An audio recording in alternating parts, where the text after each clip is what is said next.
Hi everyone, I'm the Cardboard Kid. I hope 2018 was good to you and that 2019 will be even better. 2018 was a good gaming year for us. We played over 150 different games this year and around 550 plays in total. We also went to our first, second, and third board game conventions. 2018 saw a ton of new games come out. How many? Over 3,000 according to Board Game Geek. I played at least 30 of them and maybe 20 more expansions. I've already reviewed some of these games and the rest are coming. At the risk of spoiling my thoughts on those, I wanted to talk about some of my top games of the year. For each award, I'll list a few nominees first. Not every game I played was good enough to be nominated, and only one was, in my opinion, the best of the best. At the very end, I'll show a recap. Okay, let's go. Many games have solo variants, and that's great, but I usually rather play with my family or friends. Some would be too much to play on my own. I'm only 8 after all, but a few interested me enough to try. In Pencil First Games' Sunset Over Water, your painters are exploring the outdoors for the perfect scene. Deepwater Games' Welcome To has players filling in house numbers in a neighborhood. It's more exciting and more difficult than it sounds. My pick for the best solo game of 2018 is a bit of a cheat. These have been available in French in Europe for a few years, but Van Ryder Games published them in English this year. I'm talking about the graphic novel adventure series, Choose Your Own Adventure comics with light role-playing and puzzle solving? Yeah. Not all of them are right for younger gamers, but I believe your family will find at least one that's good for them. Like with solo games, many can be played with 2, and many are awesome with 2, but 2 games this year stood out for me. Both are only for 2 players, and they are so good. 1918 Death on the Rails from 2d6.ee is an introduction to block wargaming, and I love it. I want to play more block wargames because of it. I want to learn more about the battle because of it.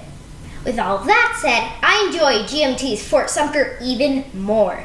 It is set at the start of the U.S. Civil War. One player is the North, the other is the South. You're playing cards for events or action points, trying to add or increase influence in regions. Check both out if you can, if you like great games that are also educational. Plus, if you're like me, you'll be amazed that war games or a GMT game can be played by kids. I was certainly proud of myself. This was the toughest category. Shield Mill Games' Australia came very close to winning. You're building farms, mining resources, and placing rails to explore deeper into the country. You're also defending yourself from the horrors who have awakened and are trying to destroy the world. Fowers Games' Hardback has you playing letter cards to build words. It's thinky without being overwhelming. Leader Games has very different animal factions competing to be the top group in the forest. You'll be expanding territory, building support, battling. It's also adorable. Colossal Games' Western Legends is a sandbox game, meaning you can do whatever you like in the Wild West.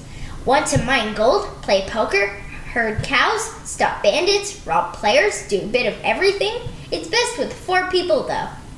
So it's my pick, Garfield Games' Architects of the West Kingdom. There's the slow build-up like in Australia, as many things to balance as Hardback, the pushing against others for resources and power like in Root, and as many choices as Western Legends. You can't go wrong with any of these games, but Architects of the West Kingdom ranks a bit higher. It helps that it has some of my favorite game mechanisms. If you have 4, 5 or more players, there are many excellent choices. North Star Games' Most Wanted was one of my early picks. It's a light, all-ages poker-style game with variable game setup and location abilities. Welcome To, which I mentioned earlier, is absolutely fantastic. Japanimate Games' Cartooner came so close to winning, but my choice for best with large groups, meaning 5 or more players, is Mayday Games' Poetry Slam. I love word games, and the Push Your Luck and Race parts all come together so well. With a funny group, it's also hilarious. Co-op games are great for learning and developing teamwork. You have to look out for one another, and your decisions help you win together or lose together. Fowers Games put out another smart design in Now Boarding, a real-time game where you pick up and deliver passengers across the U.S. I reviewed and recommended Cryptozoic Entertainment's The Walking Dead No Sanctuary earlier this year.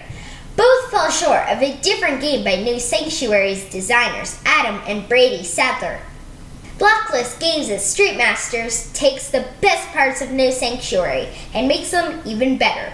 It also has so much gameplay in it. It feels fresh even if you played it every weekend.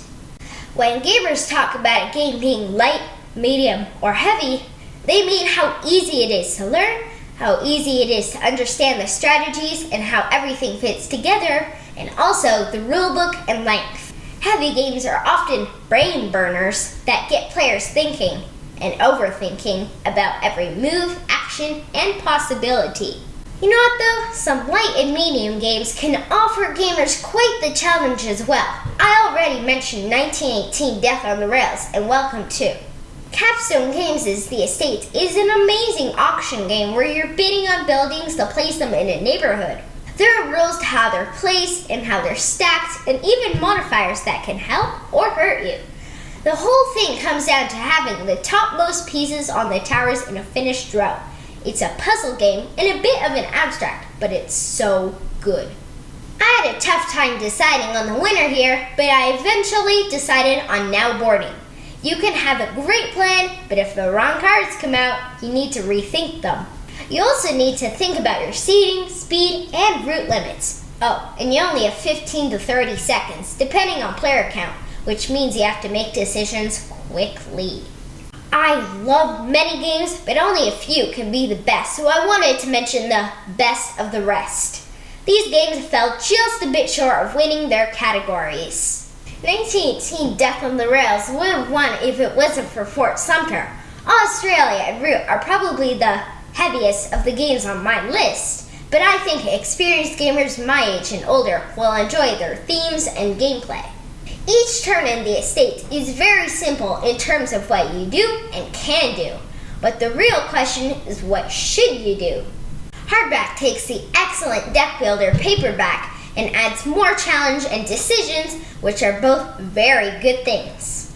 The Walking Dead No Sanctuary is a thematic co-op that has tons of variety. Almost everything, from a design point of view, is well done, even if there are many component issues.